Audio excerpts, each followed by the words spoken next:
This is Mac OS Ken. JP Morgan sees an Apple upgrade cycle ahead. Apple still controls wearables, but, and news of many past times, it is Wednesday, the 5th of June, 2024. I'm Ken Ray, and this is news from Mac OS Ken, brought to you by yours truly and sponsored by Pen Chalet, selling exquisite fountain pens for over 10 years, with special offers for Mac OS Ken listeners at penchalet.com/macosken. This show is also supported by people like you, patrons through Patreon. Find out more and add your support at patreon.com/macosken. JP Morgan analyst Samik Chatterjee has done what most Apple analysts have done over the past week or so, written about Apple and AI and iPhone updates ahead of next week's Worldwide Developer Conference keynote.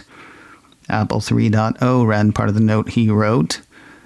It's kind of convoluted, but basically he seems to see the whole thing as a money machine, churning out more money than Apple normally does, which is no small amount. Apparently not expecting much from iPhone 16 in terms of design changes, he seems to think the AI features introduced by Apple will be enough to spur more than the normal round of hardware upgrades. On the services side, the analyst says the broader and increasing adoption of AI-assisted applications will drive revenue upsides from both a volume and pricing perspective, with AI applications to be priced at a premium to the current average on the App Store. My friend Bruce reposted a post on Instagram earlier this week. Computer scientists say, "We have invented a virtual dumbass who is constantly wrong," to which tech CEOs say, "Let's add it to every product." Now Chatterjee says, "We'll pay more for it." To be clear, we won't be paying more for AI and Apple's services. That'll be baked in. Of course, a lot of analysts think we will be paying more for the hardware, but analysts always seem to expect the next round of iPhones to cost more. Anyway, Chatterjee and friends see upgrade cycles and possibly super cycles coming soon.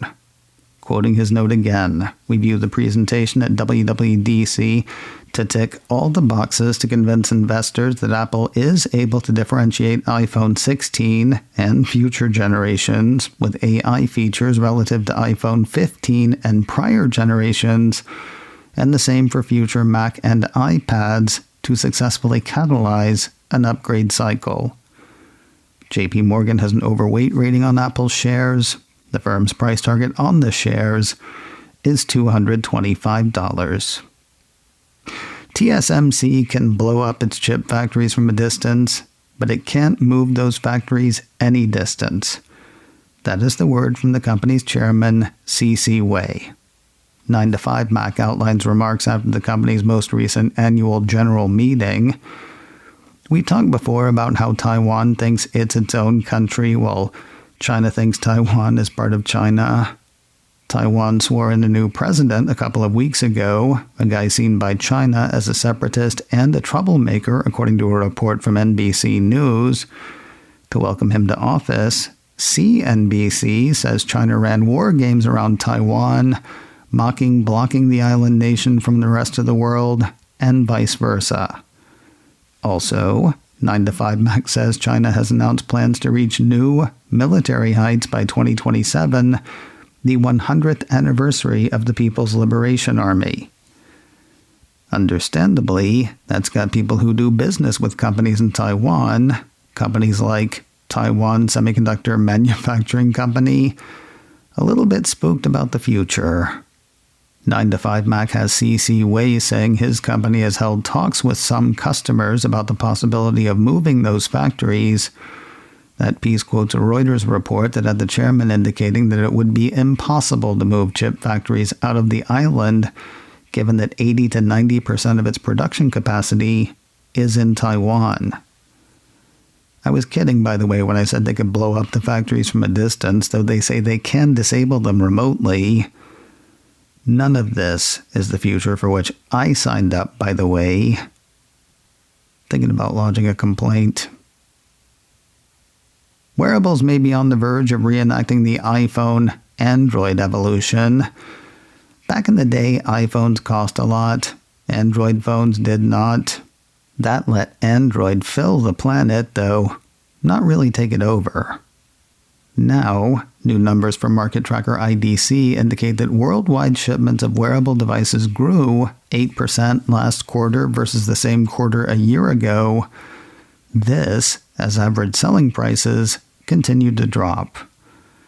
To be clear, these stats are kind of nuts, encompassing as they do smartwatches, fitness trackers, earbuds, the whole range of wearable technology.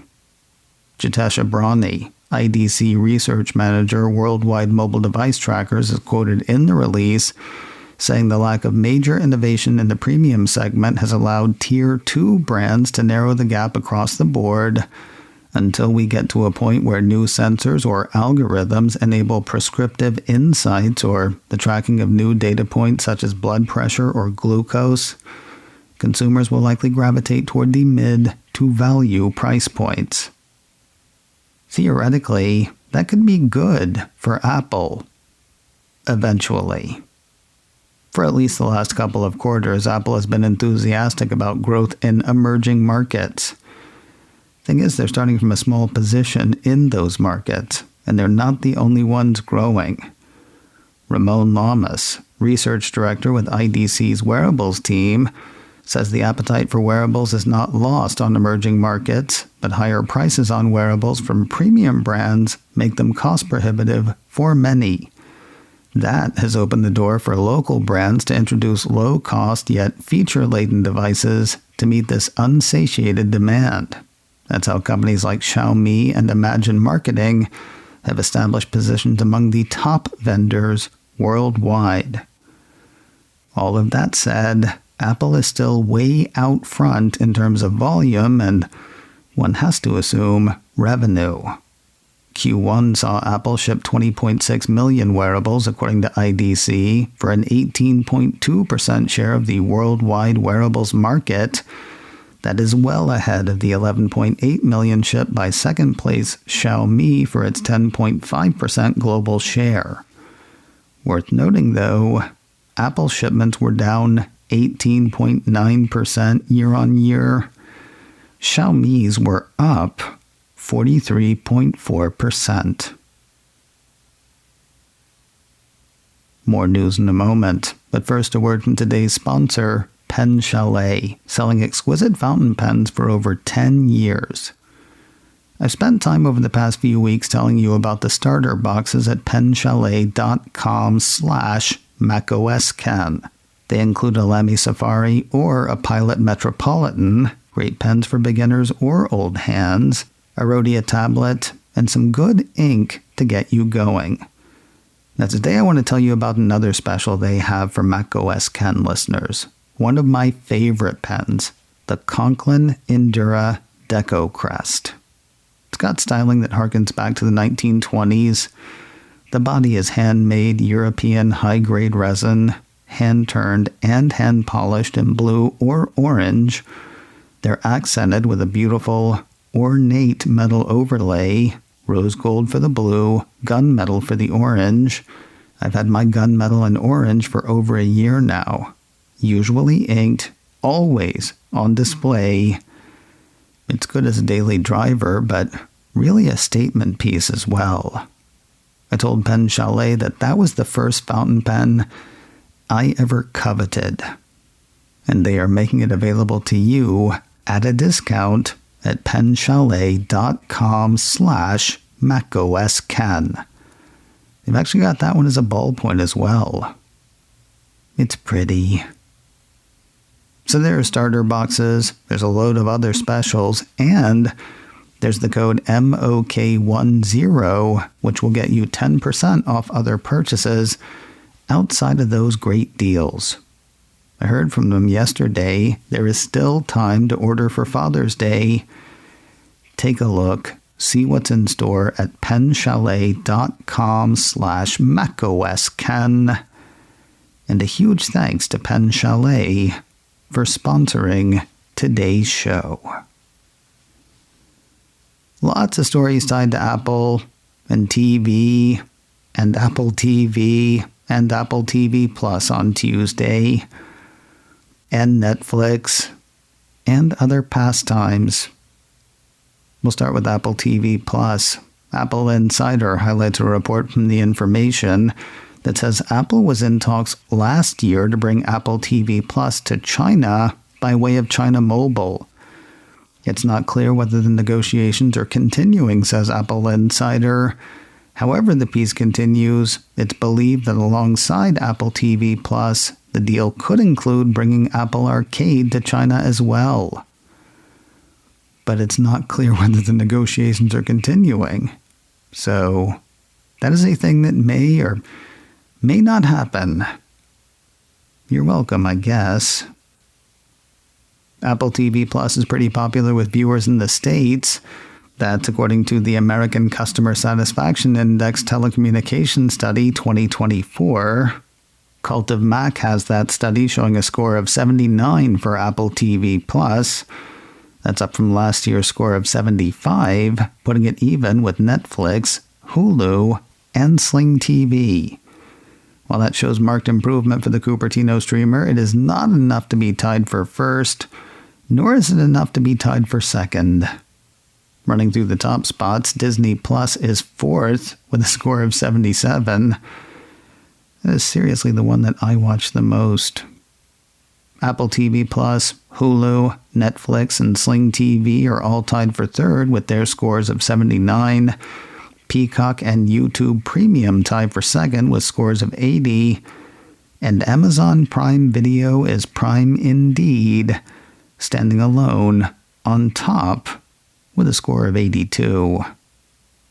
Speaking of Netflix and Apple, a piece from Mac Rumors says the streaming giant is dropping support for second and third generation models of Apple TV. Those devices will go dark as far as Netflix is concerned on the 31st of July. Netflix says it is dropping those boxes to maintain the best possible Netflix experience. Not for those boxes, of course, but whatever. On one hand, it stinks that a thing that works today will not work in a couple of months. On the other hand, it's kind of amazing that they have supported that second-gen device as long as they have. Apple only sold it from 2010 through 2012. News of a possible update for the Uber app for iOS that feels icky. Another piece from Mac Rumors says it looks like the ride-hailing company is planning to add mini-games in the application.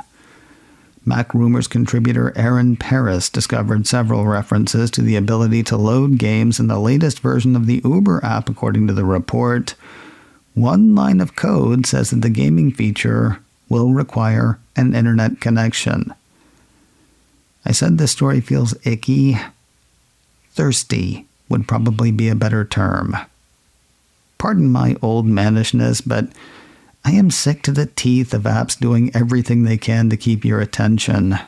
Yes, I like Quartiles, but I still wish the Apple News app just did news. I would play Quartiles as a separate app.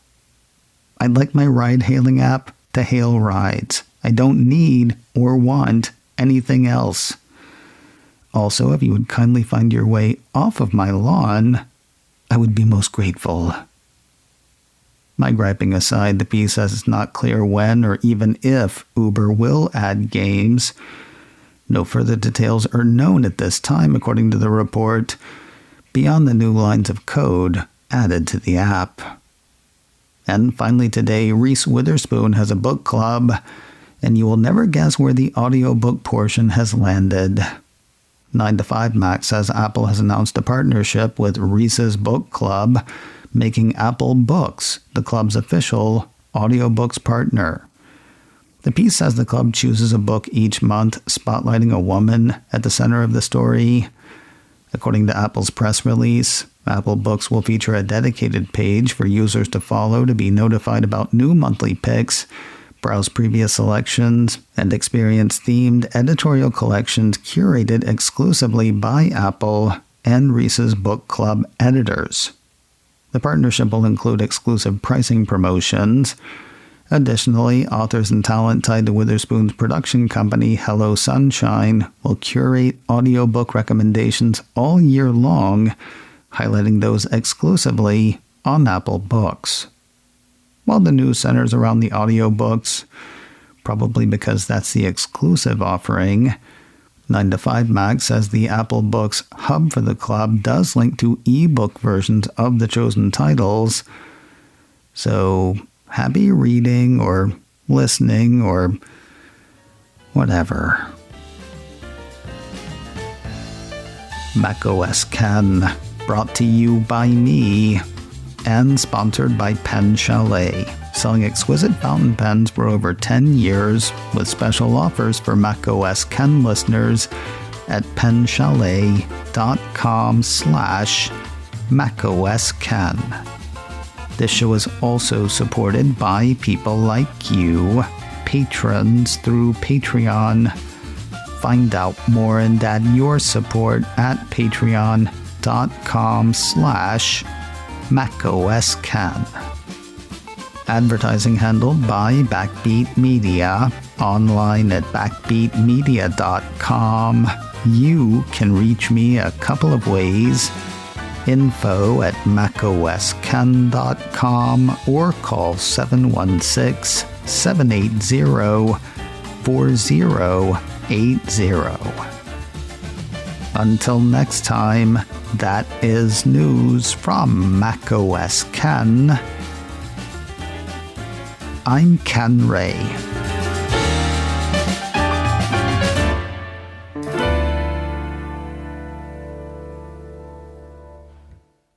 Ciao.